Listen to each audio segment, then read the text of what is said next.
This is Joe Biden. On May 10th, 2022, Biden gave a speech on the economy, and it didn't start off great. When we look at the economy today, it's clear we've made enormous strides. If by enormous strides you mean 40-year high inflation and record gas prices, then sure, whatever you say, Joe. And our plans and our policies have produced the strongest job creation economy in modern times. In addition, 8.3 million jobs in my first 15 months in office. Fact check false, Joe. Those jobs were not created.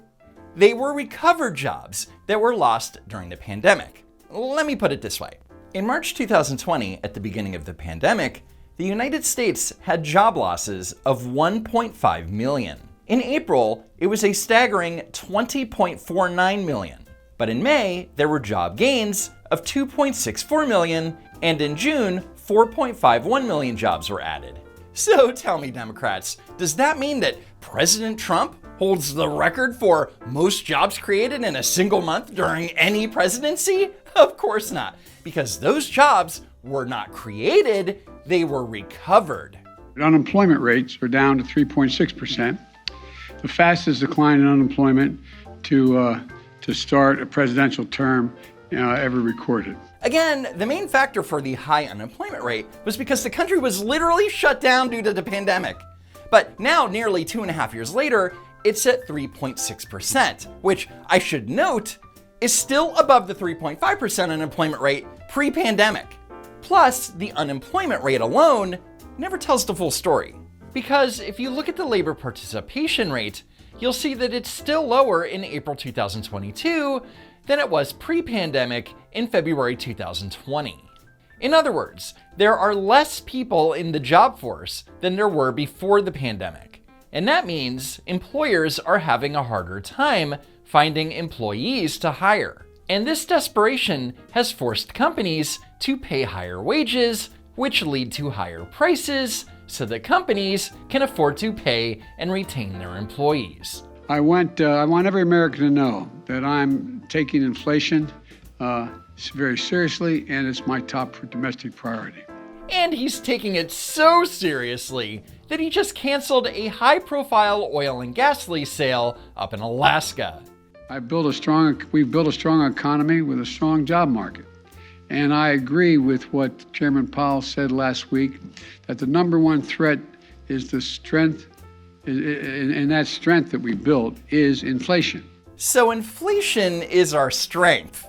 Got it. Look, I know you gotta be frustrated. I know. I can taste it. And I'm here today to talk about solutions. And there's gonna be more we're gonna have to talk about as well. So the man that can't even complete a sentence without effing it up is going to talk about solutions? Good luck with that. Here at home, U.S. oil and gas production is approaching record levels. No, it's not. That's a lie. According to the U.S. Energy Information Administration, in the year before March 2020, the United States was producing an average of 12,462,000 barrels of oil per day. And during this time, oil production hit a record high of nearly 13 million barrels a day. Comparatively, domestic oil production during Biden's best day is still at least 9.2% away from approaching the record levels reached during the Trump administration. In fact, we produced more oil domestically in my first year in office than my predecessor did in his first year. Who cares? If the Biden-Obama administration had been less adversarial to the oil industry, maybe they would have been in a position to produce more during Trump's first year. But instead, Trump had to clean up after 8 years of your crappy energy policy. My plan is to lower everyday costs for hardworking Americans. Oh man, he is so out of it. And lower the deficit by asking large corporations and the wealthiest Americans to not engage in price gouging and to pay their fair share in taxes. There is zero evidence anywhere of price gouging by large corporations, and that includes the oil companies. For example, last November, Biden asked the Federal Trade Commission, again without any evidence, to investigate if oil companies are participating in anti-consumer behavior. And 6 months later, yeah, that accusation didn't pan out. I know you're shocked. But this is what Joe Biden does. He refuses to take responsibility for anything. It's always someone else's fault. It's the Republicans. It's Joe Manchin, Kyrsten Sinema. It's the oil companies. It's price gougers. It's Putin's price hike. Come on, man.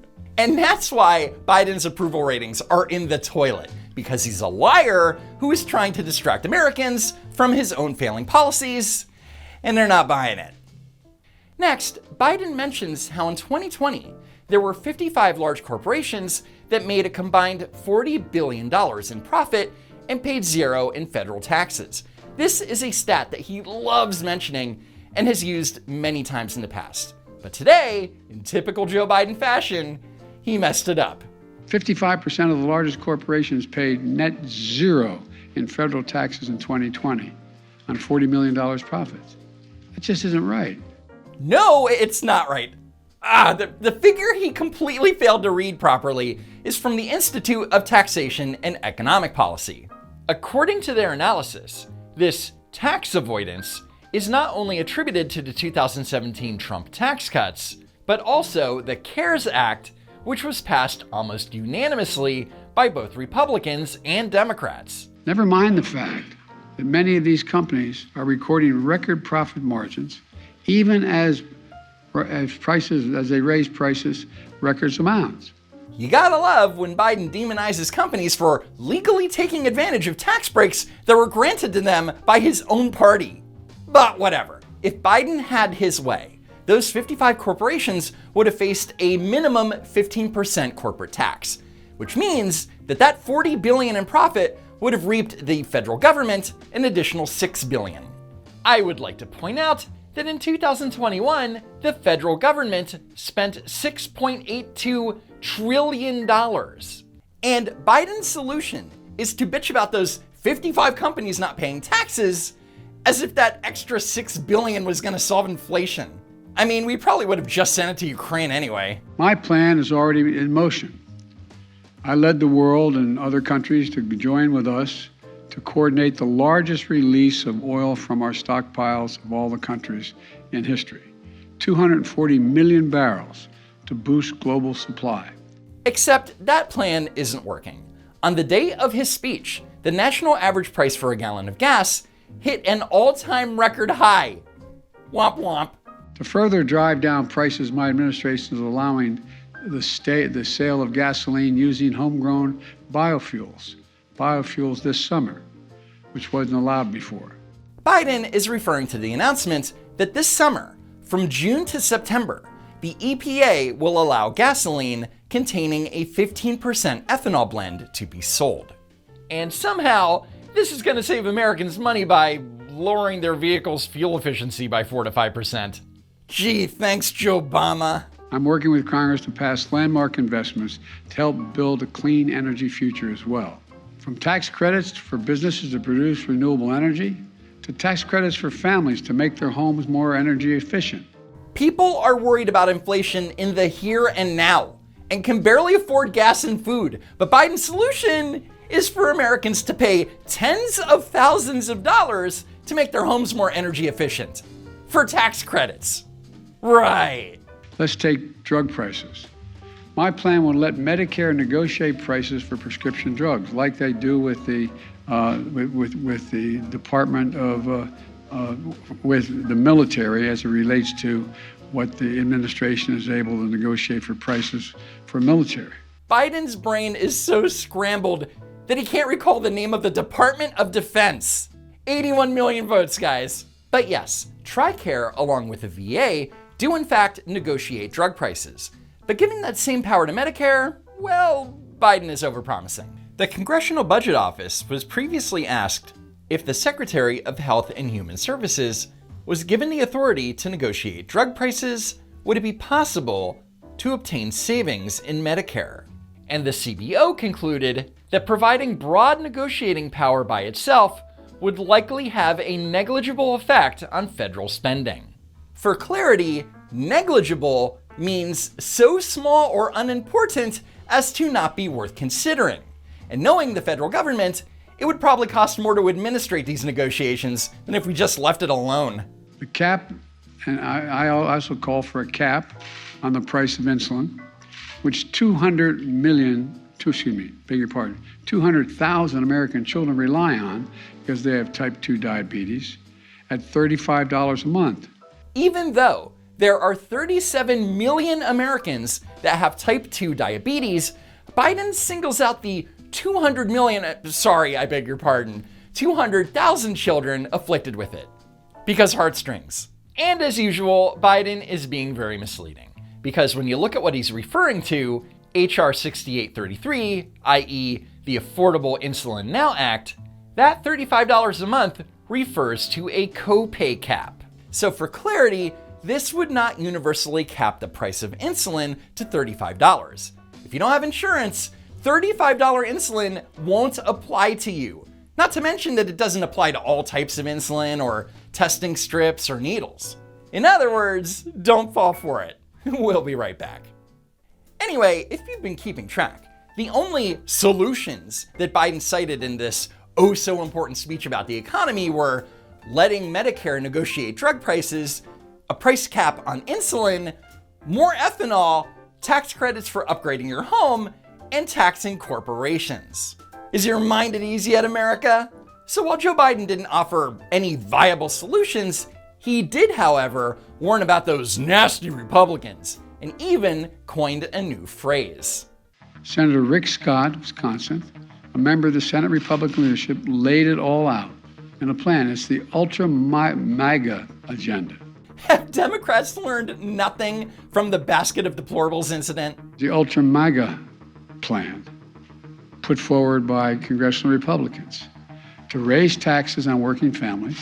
Their plan is to raise taxes on 75 million American families, over 95% of whom make less than $100,000 a year total income. The average tax increase would be about $1,500 per family. Okay, so a little background. Back in February, Ultra MAGA Senator Rick Scott, through his campaign website, released an 11-point plan to rescue America. On page 35, Rick Scott writes the following: all Americans should pay some income tax to have skin in the game, even if a small amount. Currently, over half of Americans pay no income tax. And he's correct about those statistics. According to the Tax Policy Center, about 102 million households, or about 57%, owed no federal income tax. Now, the details are non-existent because these two sentences do not equal a plan. It's an opinion from one candidate. With that said, the Tax Policy Center estimates that if every household that currently pays zero in federal taxes paid as little as $100 in taxes, it could increase federal income taxes by more than $100 billion in 2022 alone. Now remember, this is essentially a proposal from one senator on one campaign website. But Biden's gonna lie about it anyway and claim that it's the majority GOP position.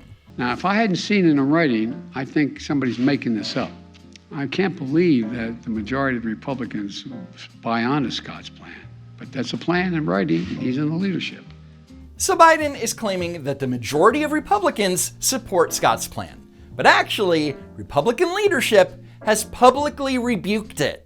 We will not have as part of our agenda a bill that raises taxes on half of the American people. That will not be part of a Republican Senate majority agenda. Now, this is my favorite part of all this. Before Biden's speech, Senator Scott released a written statement. In that statement, he predicted that not only was Biden going to blame Republicans for inflation, but that he was going to mention Rick Scott by name. And now let's read that statement where Senator Scott did not hold back. It's simple. The most effective thing Joe Biden can do to solve the inflation crisis he created is resign. He's the problem. Getting him out of office is a quick and easy solution. Let's be honest here. Joe Biden is unwell. He's unfit for office. He's incoherent, incapacitated, and confused. He doesn't know where he is half the time. He's incapable of leading, and he's incapable of carrying out his duties. Period. Everyone knows it. No one is willing to say it.